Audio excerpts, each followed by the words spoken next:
구약 성경에 율법 중에 율법이라 말할 수 있는 십계명도 하나님에 대한 우리가 그분을 경외해야 되고 사랑해야 될 것을 말씀하고 있고, 그리고 이웃에 대하여서 동일한 말씀을 하고 있지 않습니까? 그래서 언약을 체결하시면서 주님이 처음 언약 백성에게 시내산에서 주실 때도 하나님을 어떻게 사랑할 것인지, 그리고 이웃을 어떻게 사랑할 것인지, 이것이 모든 율법에 압축을 하고 압축하여서 이 두 방향성이 우리 인간의 본분인 그것을 여호와께서 말씀하셨습니다. 그리고 세월이 또 한 1500년 지나고 나서 이 땅에 사람으로 오신 하나님, 사람으로 오신 그 하나님을 향해서 한 청년 이 관원이 주님, 제일 되는 계명이 무엇입니까? 우리가 수많은 구약의 율법을 받았지만은 가장 지켜야 될 최고의 계명이 무엇입니까? 이제 예수님께 그것을 질문하지 않으셨습니까? 그 질문에 대한 답이 우리가 매주 수요일마다 이 십계명을 읽고 나서 그 다음에 예수님의 말씀, 이 말씀을 우리가 읽지 않습니까? 그 말씀이 바로 뭔가요? 제일 되는 계명이 주님 무엇입니까? 이 질문에 대해서 우리 주님께서 바로 내 마음을 다하고 목숨을 다하고 뜻을 다하여 내 하나님을 사랑하라 하셨으니 이것이 첫째 되는 계명이요, 둘째도 이와 같으니 내 이웃을 내 자신같이 사랑하라 하셨으니 이것이 율법과 선지자의 강령이니라. 그래서 예수님께서도 시내산에서 여호와께서 말씀하신 그 원리를 그대로 교회 시대 때도 적용하신 거죠. 그래서 주님의 계명이 수많은 계명이 있지만은 결국 이 모든 계명이 이 율법과 이 선지자의 이 강령, 바로 모든 하나님의 율법과 선지자의 이 가르침이 하나님 사랑, 이웃 사랑으로부터 여기로부터 흘러나옴을 우리 주님이 그것을 말씀하시는 거죠. 그래서 성경 전체는 결국은 하나님을 어떻게 사랑할 것인지, 이웃을 어떻게 사랑할 것인지, 거기에 대한 우리 인간의 도리를 주님께서 주신 것이 바로 성경이라 해도 과언이 아닙니다. 그런데 여러분, 특별히 하나님을 어떻게 사랑하고 경외할 것은 66권 가운데 아주 많은 분량으로서 66권에 고루고루 그렇게 게시되었다고 한다면 이웃사랑, 지체 사랑에 대해서는 또 그렇지는 않습니다. 66권 가운데에 이웃사랑, 지체에 대한 사랑에 대해서 집중적으로 가장 많은 분량을 게시하고 가장 반복적으로 게시한 것이 바로 우리가 어제까지 묵상한 이 요한일서예요. 그래서 여러분, 이 요한일서는 우리 그리스도인들에게 특별히 이 공동체 생활, 이 지체들과 교회 생활에 있어서 매우 중요한 것이요. 그래서 이 요한은 형제를 사랑하라, 이웃을 사랑하라, 지체를 사랑하라고 계속적으로 반복을 하면서 그게 항상 단서를 거기서 답니다. 바로 이웃 사랑과 지체 사랑의 그 근원을 말을 하면서 이웃 사랑을, 그것을 계시하는 거예요. 그러면 이웃 사랑에 대한 근원이 뭐냐? 그 사람이 진리를 가지고 있기 때문에 이웃을 사랑할 수 있다는 거예요. 그러면 진리를 가지고 있다는 것은 뭐냐? 그리스도 예수를 믿음으로 하나님을 사랑하는 사람이 진리를 소유하고, 그 진리를 소유한 사람이 다른 지체를 사랑할 수 있다는 거예요. 여러분, 이것은 이 사도 요한의 교회론에 있어서 본질을 말하는 거예요. 그러니까 요한의 교회론, 바로 같은 그리스도의 지체된 이 형제들, 우리 모두가 교회됐지 않습니까? 그래서 교회를 사랑할 수 있는 것은 그 사람이 인간성이 따뜻하고 남들에게 대접하기를 좋아하고 친절하고, 여러분, 이것이 사랑의, 지체 사랑, 교회 사랑의 본질이 아니라는 거예요. 이 요한의 교회론의 본질은 그 사람이 먼저 하나님을 사랑하고, 그래서 하나님의 진리를 순종하고 진리를 소유한 사람이 바로 지체를 사랑한다는 거예요. 여러분, 그래서 그 지체가 아무리 그토록 사랑의 마음을 가지고 따뜻한 성품을 가지고 있고 그렇게 하더라도 그 사람이 하나님을 사랑하지 않고 그리스도를 인격적으로 영접하지 않고 복음을 소유하지 않고 진리를 소유하지 않으면은 결정적인 순간에 그 사람에게 참된 사랑이 없는 것이, 참된 진리가 없는 것이 드러나는 거예요. 여러분, 보통 이런 것이 언제 드러나는지 아십니까? 자기 이익과 지체 이익이 충돌하거나 자기 이익과 공동체 이익이 충돌할 때 여기서 이 사람의 내면에 진리가 있는지, 지금까지 진리가 있는 것처럼 보였는지 이것이 정확하게 드러나는 거예요. 그래서 요한서신에서 이 사도 요한은 계속적으로 진리가 있는 자만이, 하나님을 사랑하는 자만이, 하나님의 계명에 순종하는 자만이 그 사람이 형제를 사랑한다. 여러분, 우리의 이 고정관념, 그냥 사랑이 많아서 형제에게 오지랖 넓게 사랑하면 그것이 형제를 사랑하는 것 생각하는데, 이 요한의 교회로는 전혀 그것이 아니에요. 그가 하나님을 진정으로 사랑해야 지체를 사랑하는 것이고, 그가 진리를 소유해야 지체를 사랑하는 것이다. 여러분, 그래서 이것은 뭘 말하는 걸까? 진리가 없는 사람은 진정으로 형제를 사랑하지 못한다는 거예요. 자기를 사랑한다는 거예요. 하나님을 진정으로 사랑하지 못하는 자는 지체를 사랑하는 그 문제 앞에서 자기 이해가 충돌하면 결국은 자기를 선택한다는 거예요. 여러분, 그래서 이 요한의 이 교회론, 요한의 이 사랑은 우리 신앙생활에 있어서 얼마나 우리 자신을 돌아보게 하는지 중요한지 모릅니다. 그래서 5장 초도에는 뭘 요한이 말하죠? 눈에 보이는 형제를 사랑하지 못하면서, 눈앞에 있는 형제를 사랑하지 못하면서 보이지 않는 하나님을 사랑한다는 것은 거짓말이다.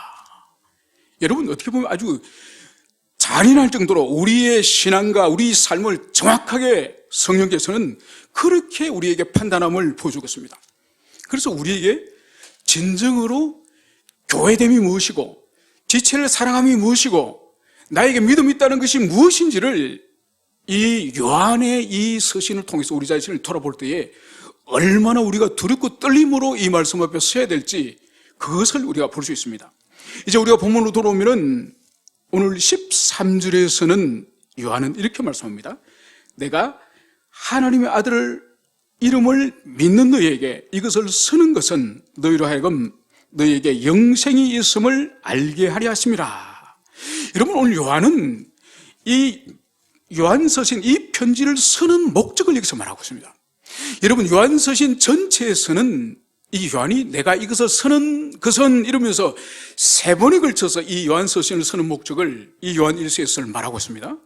그것이 어딘가 하니까 요한 1서 1장 4절에서 내가 이것을 너에게 쓰는 것은 우리의 기쁨이 충만하게 하려 함이라. 이것을 먼저 1장 4절에서 말씀합니다. 그리고 두 번째로는 2장 1절에서 너희로 죄를 범치 않게 하기 위해서 이것을 써놓으라, 이 말씀을 하고, 오늘 5장 13절에서는 바로 너희에게 영생이 있음을 알게 하노라, 이 말씀을 여기서 하는 거죠. 여러분, 이것을 우리가 정확하게 이해하기 위해서는 이 요한 사도가 왜 이 서신을 기록했는지 그 이유를 다시 한번 우리가 살펴볼 때에 이 서신의 목적이 도대체 뭔지를 우리가 알 수가 있습니다. 여러분, 지금 요한의 인생의 말년, 그러니까 이것은 AD 한 85년에서 한 95년경에 쓰여진 서신들이에요. 요한 1, 2, 3서가. 그러니까 우리 예수님이 한 33년, AD 33년 정후로 해서 하늘로 올라가시지 않습니까? 그러니까 그 후로 벌써 약 50년 이후의 세월이 흐른 거예요. 그러니까 벌써 예수님과 함께 살았던 시대 사람들은 다 죽었다고 봐야 됩니다. 이 사도 요한은 특별하게 하나님의 섭리 가운데서 오랫동안 생존하면서 마지막 서신을 기록하고, 그리고 마지막으로 요한계시록을 기록함으로 66권 성경 계시를 완성케 하도록 특별한 부르심을 받는 사람이 이 사도 요한이에요. 그래서 이 사도 요한은 이 편지를 쓸 때에 거의 100발에 가깝습니다. 그런데 이 서신을 쓸 때에 무슨 일이 있었는가 하니까 이미 초대교회 때부터 이단 가운데에 가장 강력한 이단인 영지주의가 일어났음을 여러분 기억하고 있죠, 그죠? 그 영지주의의 본질은 그리스의 이원론의 영향을 받았습니다. 이게 이제 교회 속에까지, 복음 안에까지 이것이 밀고 들어와서 교회 안에까지 이 영지주의 이단적인 가르침을 많은 교인들이, 많은 성도들이 여기에 감염이 된 거예요. 오염이 된 거예요, 영적으로. 그것을 염두에 두고 지금 사도 요한이 아주 다급한 마음으로 이 서신을 쓴 겁니다. 그래서 그 영지주의 이단의 본질이 바로 뭔가 하니까 육체는 악한 것이고, 육체는 부정하고 더러운 것이고, 이 영혼과 영적인 것은 고상하고 거룩한 것이다. 이것이 영주주의 이단의 영향을 받은 그 당시 교회의 거짓 교사들이 가르치는 바예요. 그래서 여기서 먼저 너희들로 하여금 기쁨이 충만하게 하렵니다. 그리고 오늘 여기서 영생이 너희들에게 있음을 알게 하노라. 이것이 뭔가 하니까 당시에 이 영주주의 이단들이 교회 속으로 이 거짓 가르침을 이제 불어넣어가지고 영적 혼란을 교인들로 하여금, 성도들로 하여금 영적 혼란을 가져왔지 않습니까? 여러분, 1992년도에 그때 10월 달에 휴거가 일어난다고 한국 교회가 얼마나 뒤집어졌습니까? 그러면서 막 연일 텔레비전에서도 방송을 하고 또 이 교회 저 교회, 심지어 여의도에 있는 세계에서 가장 큰 교회 그 목회자마저도 그 휴거가 일어난다고 말했습니다. 그래서 성경에 그날 그 시는 아들도 모르고 아버지만 아신다고는 이 구절만 붙잡았더라도 흔들리지 않을 텐데, 여러분 그때 얼마나 많은 사람들이 흔들렸는지 모릅니다. 그래서 제 주위에 있는 사람들 가운데서도 야 진짜 오시는 거 아닌가? 우리가 이렇게 우리 목사님이 가르치는 대로 해가지고는 우리가 하늘로 올라가지 못하는 거 아닌가? 날마 새면은 이 교회도 거기에 합류했고 저 교회도 합류했고 어느 목사도 이제 거기에 참여를 했고 이런 소식이 계속 들리는 겁니다. 그러면서 정통신앙을 가지고 있는, 정통진리를 가지고 있는 사람 마음에 이 불안함이 몰려오는 거예요. 야, 우리 목사님 따라가다가 다른 사람은 다 흰 옷 입고 다 하늘로 올라가는데 우리가 진짜 올라가지 못하는 거 아닌가? 그러면서 불안이, 이 이단이 지나가는 자리에 항상 불안과 혼란이 역사합니다. 그래서 여기서도 지금 이 거짓 영주주의, 이 영주주의가 이 초대교회를 확 휩쓸고 지나갈 때 이 성도들이 구원의 확신이라든지 자기 신앙에 근본적으로 지금 흔들리는 거예요. 그래서 1장 4절에서는 바로 너희들에게 구원이 진실로 있고 그래서 너희들이 기쁨이 충만하도록 하기 위해서 내가 이 서신을 쓴다. 그리고 오늘 이 13절에서는 너희들이 진실로 그리스도 예수가 하나님의 아들이심을 너희들이 믿으면 너희들에게 영생이 있고 너희들이 구원이 있다. 그래서 너희들이 흔들리지 않고 바로 너희들에게 영생이 있음을 너희들이 확신을 주기 위해서 내가 이 서신을 쓴다. 이 말씀을 하는 거죠.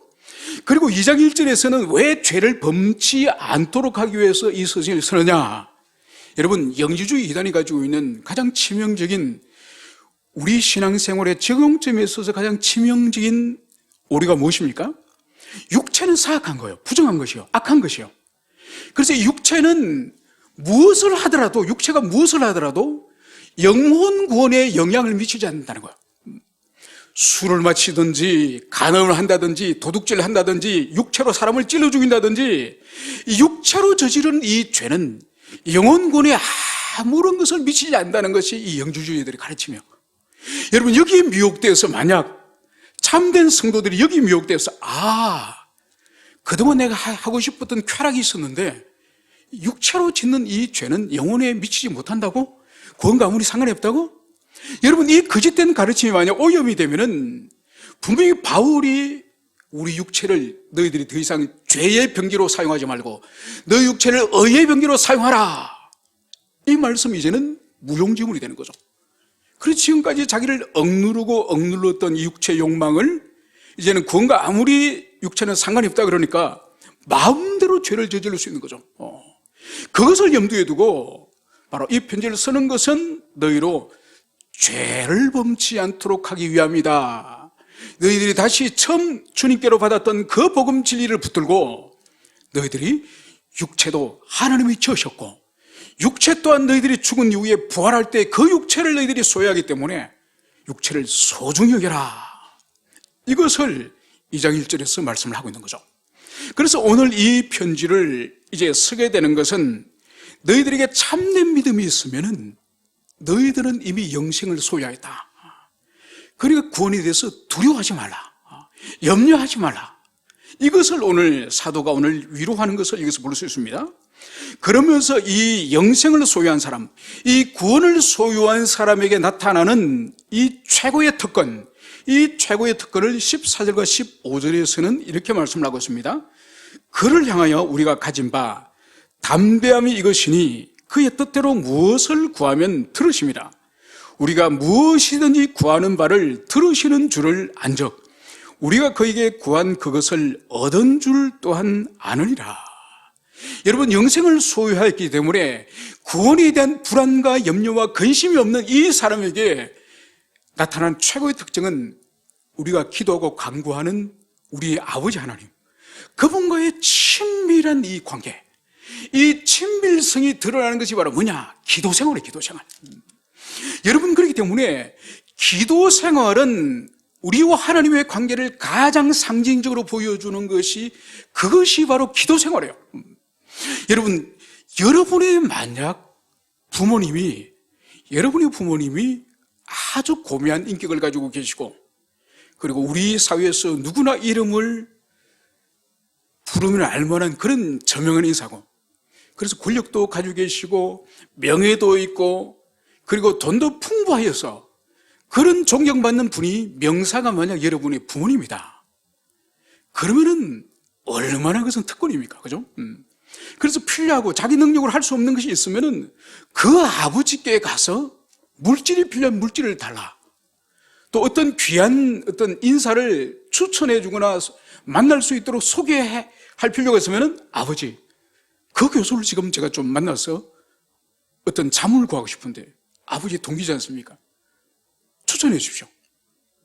아니면은 우리 자신이 어떤 무슨 좋은 물건을 구입을 하고 싶은데 내 소중에 돈이 없어. 그거는 아버지한테, 아버지 얼마가 필요합니다, 이런 목적으로 쓸 텐데 아버지 주십시오. 여러분, 물질이면 물질, 인간관계면 인간관계, 모든 것을 가지고 계신 그 아버지께 당연히 친밀하게 구하지 않겠습니까?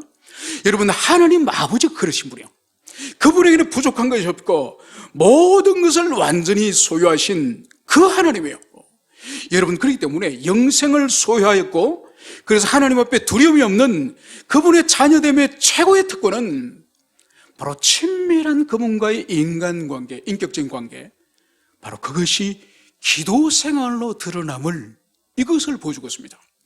여러분, 그렇기 때문에 그 사람의 기도 생활의 본질은, 바로 그분과 그 사람과 하나님과의 친밀성을 상징한다고 해도 과언이 아니에요. 그래서 오늘 보십시오. 오늘 여기서 말씀하는 이 기도의 이 방향성이 뭐죠? 그의 뜻대로. 그러니까 자기 욕망을 따라서 기도하는 것이 아니라 아버지의 뜻대로 구하는 것을 여기서 볼 수 있는 거예요. 왜 아버지 뜻대로 구하죠?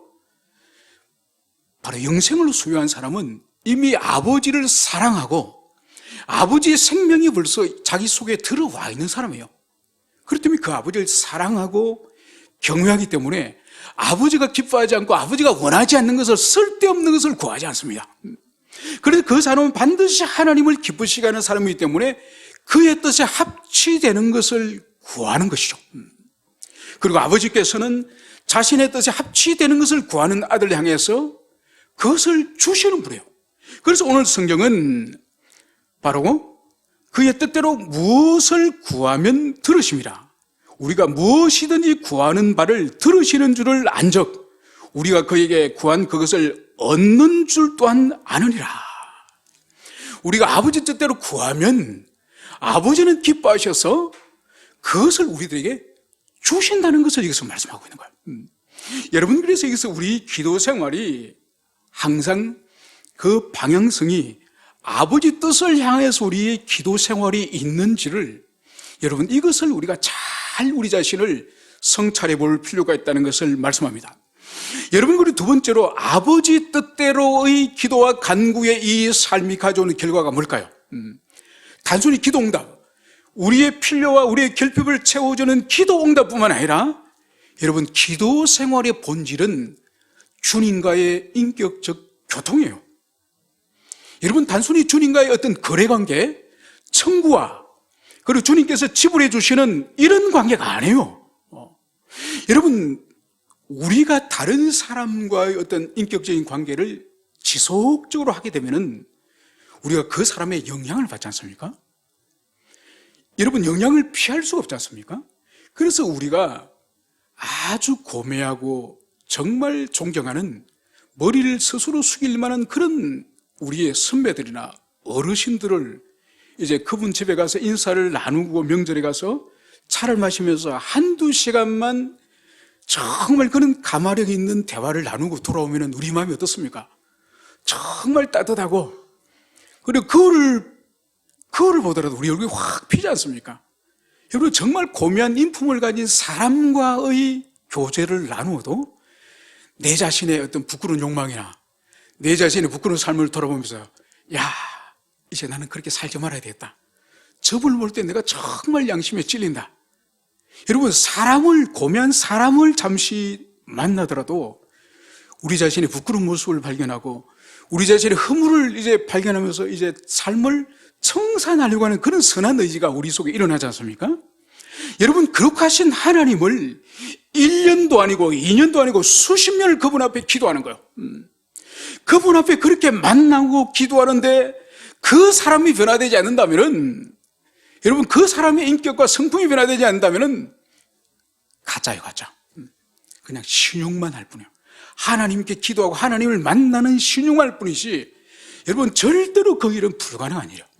왜냐하면 이 요한서신에서도 우리가 주님을 영접할 때 우리에게 하나님의 씨앗이 우리 속에 있다고 말씀했습니다. 그 하나님의 씨앗은 말씀과 성령이거든요.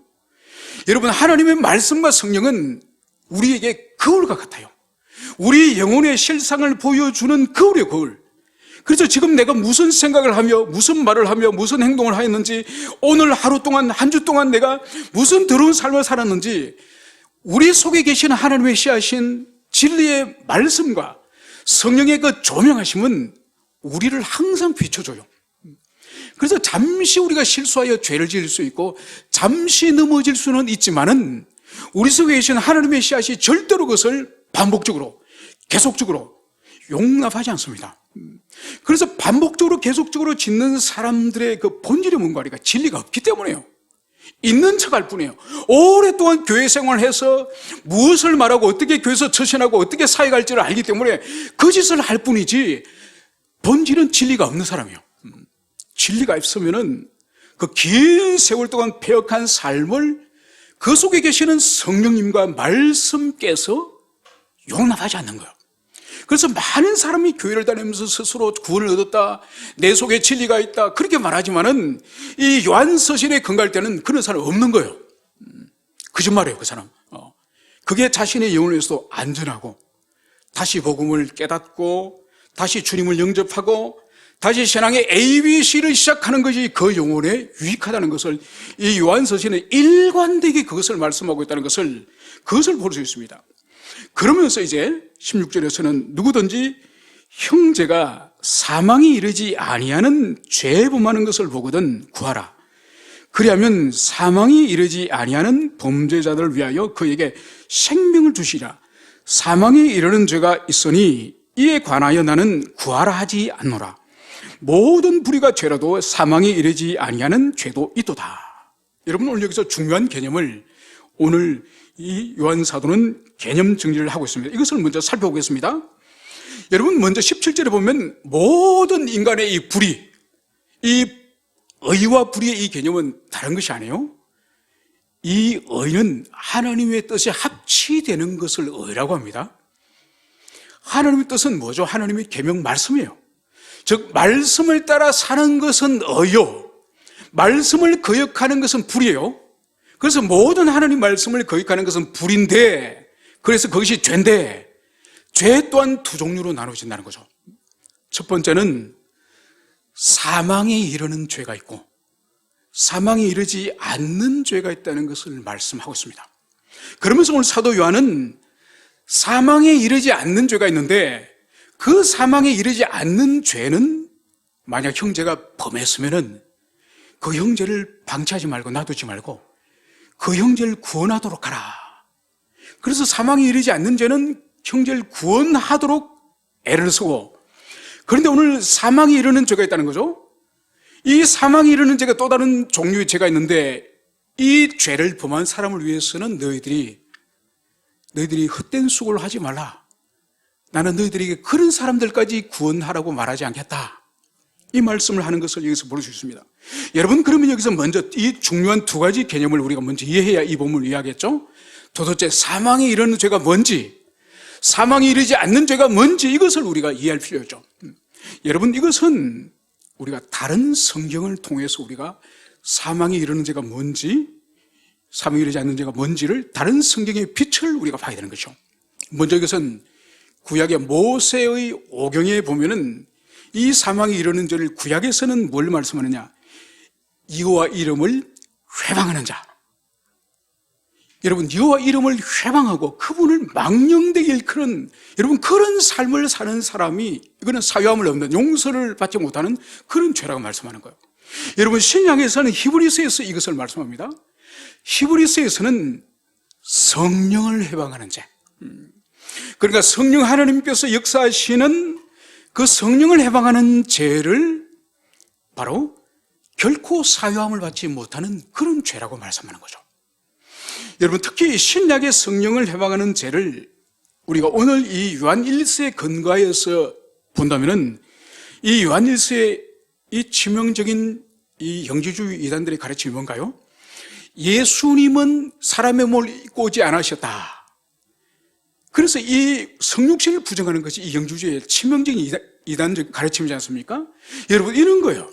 삼일체를 부정한다든지, 예수님의 성육신을 부정한다든지, 또 마리아의 동정녀 그 탄생을 부정한다든지, 여러분, 이런 가장 기독교의 본질적인 이런 것은 용서받을 수 없는, 이것은 이단적인, 배교적인 이런 가르침이죠. 그래서 오늘 성경은 바로 우리 주님의 성육신을 부정하는 것처럼 기독교의 본질적인 교훈을 부정하는 이런 것들에 대해서는 그 지체가 그 죄에 빠졌을 때는 그것은 구할 수도 없고 구하지도 말라, 이 말씀을 여기서 합니다. 그러나 그렇지 않는 죄를 지체들이 범했을 때는 그 영혼, 그 생명을 위해서 너희들이 헌신하고 기도하라, 이것을 말씀하는 것을 볼 수 있습니다. 여러분, 요한은 이 지체의 이 죄, 이 지체의 허물에 대해서 예수님께로부터 직접 그 가르침을 들은 사도입니다. 그러면 예수님께서는 이 공동체에 함께 생활하는 이 성도들 모임 안에서 만약 죄를 범한 사람들을 볼 때 어떻게 해야 될지 우리 주님이 친히 사도들이 가르쳐 있습니다. 그것을 우리가 찾아봅시다. 자, 우리가 어디를 찾는 거니까? 마태복음 18장. 마태복음 18장 우리 15, 16, 17절 우리 세 구절의 말씀을 우리 함께 찾겠습니다. 마태복음 18장, 주님께서 제자들에게 직접 형제가 만약 죄를 범했을 때 너희들이 그 죄를 범한 형제를 도대체 어떻게 하는 것이 주님의 뜻인지 예수님이 친히 가르쳐 주셨습니다. 우리 찾으셨으면 15절부터 17절까지 세 구절만 있습니다. 시작. 내 형제가 죄를 범하거든 가서 너와 그 사람과만 상대하여 권고하라. 만일 들으면 내가 내 형제를 얻을 것이요, 만일 듣지 않거든 한두 사람을 데리고 가서 두세 증인의 입으로 말마다 확정하게 하라. 만일 그들의 말을 듣지 않거든 교회의 말하고 교회의 말도 듣지 않거든 이방인과 세리와 같이 여기라. 아멘. 여러분, 공동체 가운데 지체, 즉 형제가 만약 죄를 범했을 때에 여러분, 보통 사람들은 어떻게 하죠? 오늘날 그 죄를 범하면 어떻게 말합니까? 대부분 사람들은 가만히 있죠. 대부분 말하면은 그 지체가 불쾌하고 그 지체가 화를 낼 것 같고 그 지체가 변명할 것 같고, 그래서 결국은 그 지체와 내 관계가 불편해질 것 같아서 대부분 말하지 않습니다. 그냥 침묵을 지키거나 못 본 척합니다. 그런데 우리 주님은 오늘 제자들에게 어떻게 하라고요? 내 형제가 죄를 범하거든 가서 너와 그 사람과만 상대하여 권고하라. 그것을 사람들에게 떠올리지 말고 여러 사람들이 알리지 말고 딱 그 사람과 단둘이 앉아서 형제께서 이런 일을 하셨죠. 이것은 주님의 계명에 근거할 때 이것은 죄입니다. 회개하십시오. 이렇게 권고하라는 거예요. 그런데 권고를 하여서 만일 그것을 들으면 그 말씀을 받아들이고 회개를 하면은 내가 내 형제를 얻을 것이요, 그 형제를 잃어버리지 않고 그 형제를 이 공동체 가운데 다시 회복해야 되는 은혜를 주신다.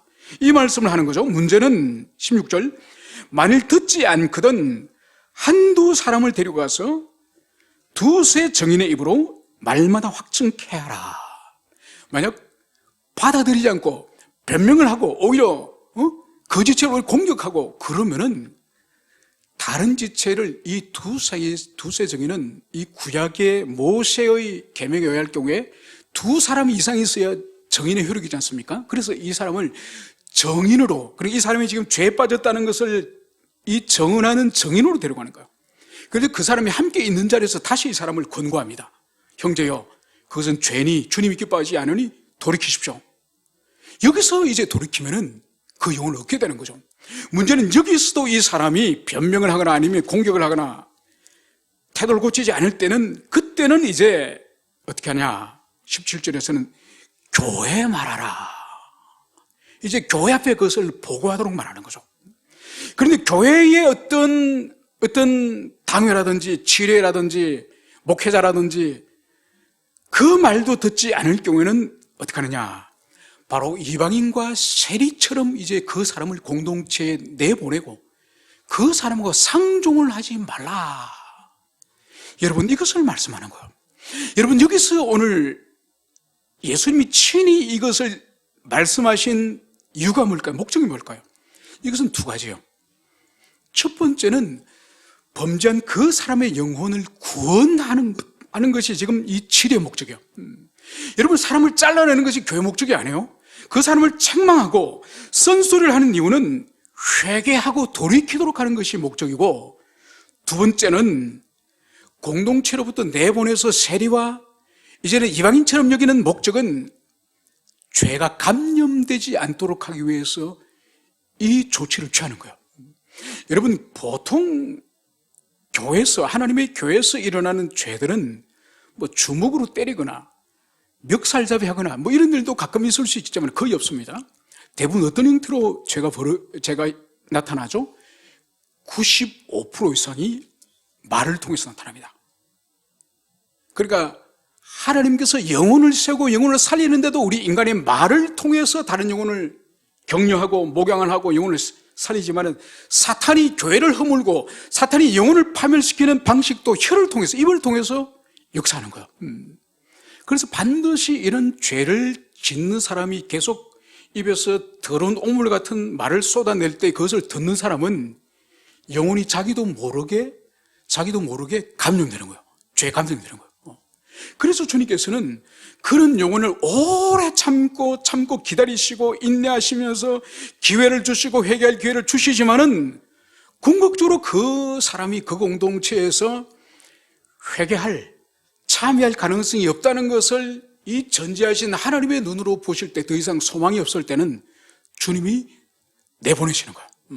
더 이상 그 공동체 지체들과 소통하지 말고 말을 듣지 말고 더 이상 사귐이 없도록 주님께서는 내보내는 것이 오늘 예수님께서 바로 그 사람을 세리와 이방인들과 같이 여겨라, 이 말씀을 여기서 하고 있는 거죠.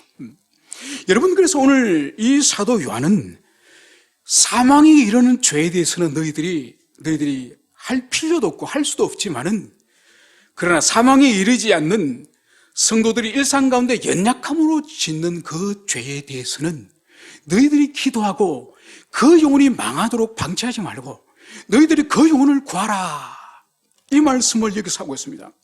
여러분, 이 말씀이 오늘 요한의 이 말씀이나 예수님의 이 말씀이 오늘날 지켜지나요? 지켜지지 않습니다. 여러분, 그래서 종교개혁 이후로 참된 교회의 세 가지 표징을 우리 개혁교회에서는 그것을 가르칩니다. 첫 번째는 진리의 참된 증거, 이 하나님의 말씀을 왜곡하거나 잘못 해석하거나 거짓된 가르침을 증거하며 참된 교회가 안 됩니다. 그래서 이단들은 참된 교회가 절대로 될 수 없죠. 두 번째는 뭐냐? 두 번째는 이 성례, 이 세례와 이 성찬, 이 성례의 정말 이 성실한, 이 진실한 이 성례를 집회해야 되는 거예요. 그래서 교회 다닌 지 한 달 정도 되는 사람이 막 뜨겁게 찬송하고 기도한다고 해서 지체 한 달 되셨지? 이번에 세례를 받도록 하지. 이제 부활절이 며칠 안 남았는데. 이래 세례 주면 안 된다는 거예요. 최소한 교회 헌법은 1년을 잘 출석을 하고 거기서 예수 그리스도를 믿는 분명한 믿음이 있을 때에 학설을 받고 세례를 받도록. 여러분 그렇게 하는 거예요. 그리고 여러분 성찬을 또 교회마다 성찬을 또 시행하지 않습니까? 그래서 이 성찬을 시행할 때 어떤 집에 앉아 있는 거예요. 그러니까 자신의 양심에 죄가 있어서 성찬에 참여하지 않든지 아니면 자신은 입교를 하지 않고 세례를 받지 않기 때문에 성찬에 자격이 없어서 앉아 있는데 담임 목회자가 앉아 있지 말고 같이 다 하지, 같이 일어나서 한 잔씩 하고 떡 한 조각씩 먹지. 여러분 이것은 성례를 잘못 시행하는 거예요. 이거 참된 교회가 될 수 없죠. 마지막 세 번째가 권징의 신실한 시행. 여러분 권징이 뭔가요? 잘못한 것에 대해서 교회가 벌을, 그 사람을 징계를 신실하게 성실하게 교회가 징계를 하라는 거예요. 그래서 오늘 요한이 오늘 말씀하고 있는 이 말씀이나 우리 예수님이 마태복음에서 말씀하신 죄를 범했을 때는 절차를 따라서 순서를 따라서 그것을 성실하게 하는 이것이 바로 참된 교회의 표징이라는 거죠. 여러분 이 개혁교회, 이 참된 교회 표징에 근거할 경우에는 오늘날 참된 교회는 거의 없습니다.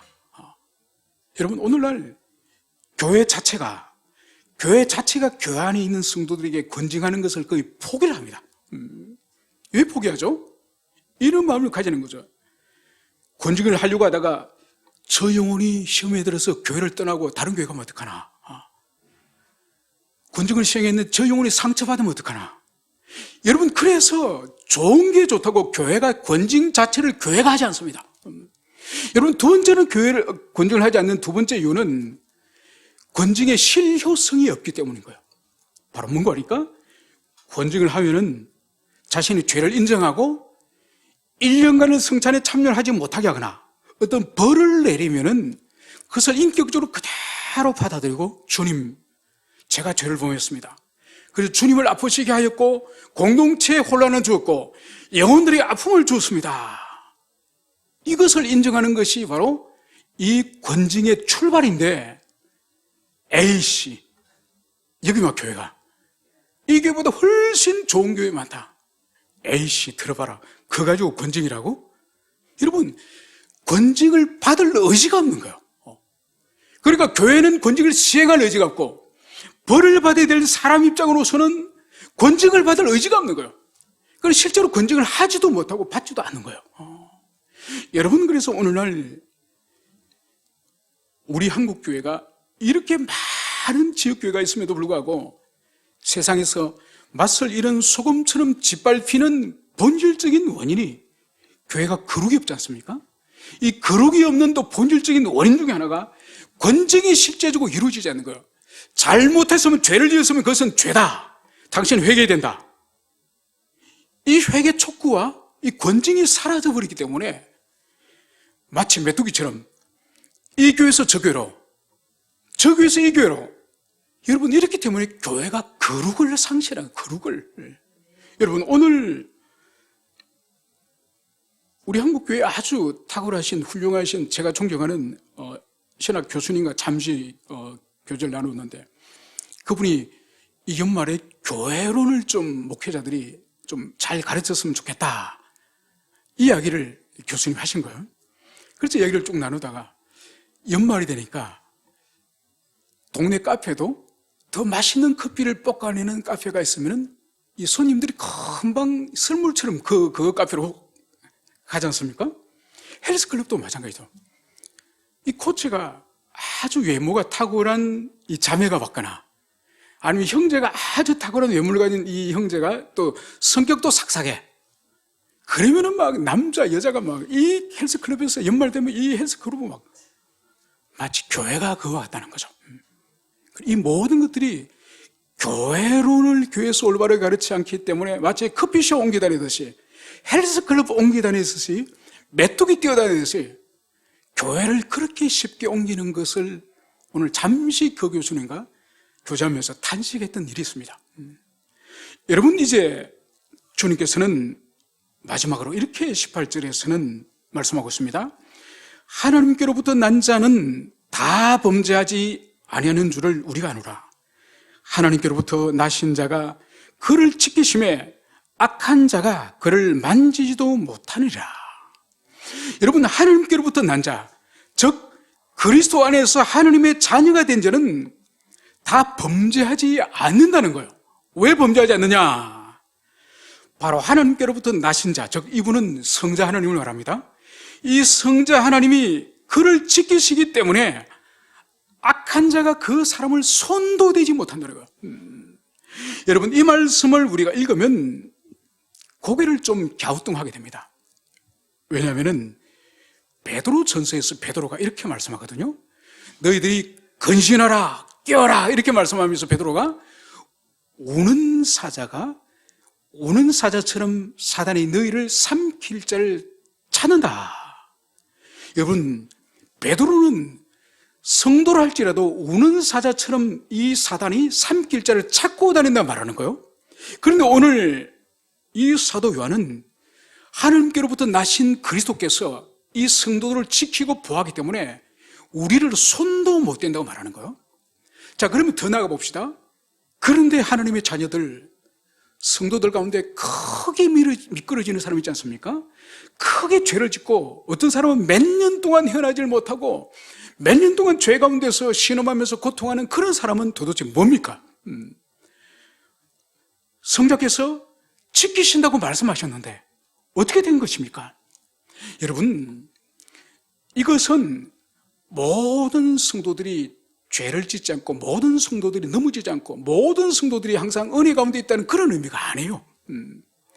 여러분, 우리가 영적인 이 전쟁, 영적 싸움에 있어서 항상 우리가 기억해야 될 것은 우리를 구원하시고 우리를 구원해 주시고 우리를 죄 가운데서 회복시키시고 이 모든 선한 일은 성령님이 하시는 거예요.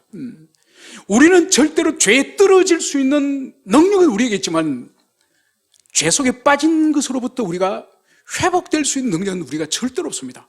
우리 스스로 무슨 죄든지 우리가 지을 수 있지, 그거로부터 우리가 내가 오늘까지만 죄를 짓고 나는 끝이야, 이 죄는 여기까지 짓고 나는 더 이상 안 지을 거야, 여러분 될 수가 없다니까요. 죄의 속성은 뭐냐? 끝까지 가는 거예요. 끝까지가 뭐죠? 망할 때까지, 완전히 영혼이 망할 때까지. 여러분, 이것이 죄의 속성이에요. 여러분, 그렇다고 한다면은 여러분, 하나님의 백성들이 크게 미끄러지는 이것은 도대체 뭘까요? 하나님이 붙잡지 않았기 때문에.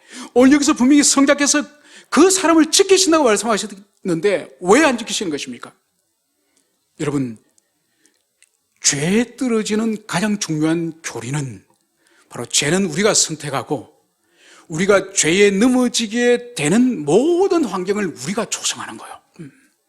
우리가 조성하였기 때문에 그 환경에 적합한, 죄를 짓게 적합한 환경이 되었기 때문에 사단의 역사가 일어나는 거예요. 우리가 경건하고 우리가 거룩한 삶을 살고 우리가 주님으로 만족한 삶을 살 때는 절대로 사탄이 우리를 넘어뜨릴 수가 없는 거예요. 예를 들어 볼까요?